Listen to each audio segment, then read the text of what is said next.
ನಮಸ್ಕಾರ ವೀಕ್ಷಕರೇ. ಕಷ್ಟ ಸುಖ ಎರಡನ್ನೂ ಹಂಚಿಕೊಳ್ಳುವವರೇ ನಿಜವಾದ ಗೆಳೆಯರು. ಒಳ್ಳೆ ಸಾಹಸವಿರಬೇಕು. ಸಜ್ಜನರ ಸಂಘ ಹೆಜ್ಜೆಯನ್ನು ಸವಿದತ್ತೆ ಎಂದು ಸರ್ವಜ್ಞ ಹೇಳಿರುವ ಮಾತಿನಲ್ಲಿ ಅಪಾರ ಅರ್ಥ ಅಡಗಿದೆ. ನಮ್ಮ ನೋವುಗಳನ್ನು ಹಂಚಿಕೊಳ್ಳುವವನೇ ನಿಜವಾದ ಸ್ನೇಹಿತ.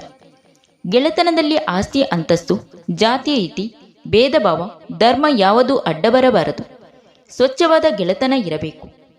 ಶಾಲಾ ಕಾಲೇಜ್ ಮುಗಿದ ನಂತರವೂ ನಿಮ್ಮ ಗೆಳೆಯ ಗೆಳತಿಯರೊಂದಿಗೆ ಸಂಪರ್ಕದಲ್ಲಿ ಇರಬೇಕು. ಅವರು ಮಾತನಾಡಿಸಿಲ್ಲ, ನಾನು ಏಕೆ ಮಾತನಾಡಬೇಕೆಂದು ನೀವು ತೊರೆಯಬಾರದು. ಗೆಳೆಯ ಗೆಳತಿಯರು ಇಲ್ಲದ ಜೀವನ ತುಂಬ ಬೇಸರವಾಗಿರುತ್ತದೆ.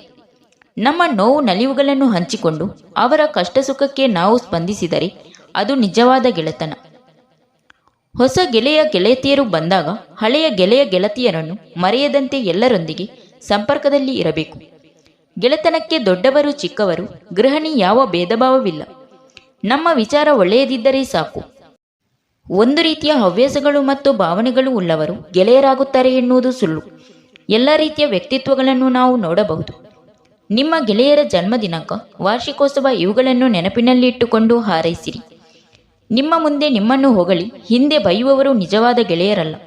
ತಮ್ಮ ತಪ್ಪು ಒಪ್ಪುಗಳನ್ನು ತಮಗೆ ತಿಳಿಪಡಿಸಿ ನಮ್ಮನ್ನು ಸನ್ಮಾರ್ಗದಲ್ಲಿ ನಡೆಸುವವರೇ ನಿಜವಾದ ಗೆಳೆಯರು. ನಿಮ್ಮ ಗೆಳೆಯರು ನಿಮ್ಮ ಮಾರ್ಗದರ್ಶಿಯಾಗಿರಬೇಕು.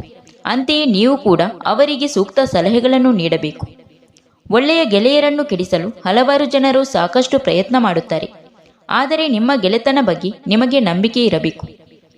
ನಿಮ್ಮ ಗೆಳೆಯರು ನಿಮಗೆ ತಮ್ಮ ನೋವು ರಹಸ್ಯಗಳನ್ನು ಹಂಚಿಕೊಂಡಿದ್ದರೆ ಅದನ್ನು ದಯವಿಟ್ಟು ಇನ್ನೊಬ್ಬರ ಮುಂದೆ ಬಹಿರಂಗಪಡಿಸಬೇಡಿ. ಒಬ್ಬರ ಮುಂದೆ ಒಂದು ರೀತಿ, ಇನ್ನೊಬ್ಬರ ಮುಂದೆ ಇನ್ನೊಂದು ರೀತಿ ವರ್ತಿಸುವವರು ನಿಜವಾದ ಗೆಳೆಯರಲ್ಲ. ಇವರನ್ನು ನಂಬಬೇಡಿ. ಗೆಳೆತನವಿರಲಿ, ಸಂಬಂಧಗಳು ಇರಲಿ, ಬೆಳೆಸುವುದು ತುಂಬ ಕಷ್ಟ. ಆದರೆ ಅದನ್ನು ನಿಭಾಯಿಸುವುದು ತುಂಬ ಕಷ್ಟದ ಕೆಲಸ. Thank you for watching. ಸ್ನೇಹಿತರೆ, ವಿಡಿಯೋ ಇಷ್ಟ ಆದರೆ ಒಂದು ಲೈಕ್ ನೀಡಿ, ವಿಡಿಯೋನ ನಿಮ್ಮ ಫ್ರೆಂಡ್ಸಿಗೆ ಶೇರ್ ಮಾಡಿ, ಚಾನಲ್ನ ಸಬ್ಸ್ಕ್ರೈಬ್ ಮಾಡಿಕೊಂಡು ನಿಮ್ಮ ಅನಿಸಿಕೆಗಳನ್ನು ಕಮೆಂಟ್ ಮೂಲಕ ತಿಳಿಸಿ.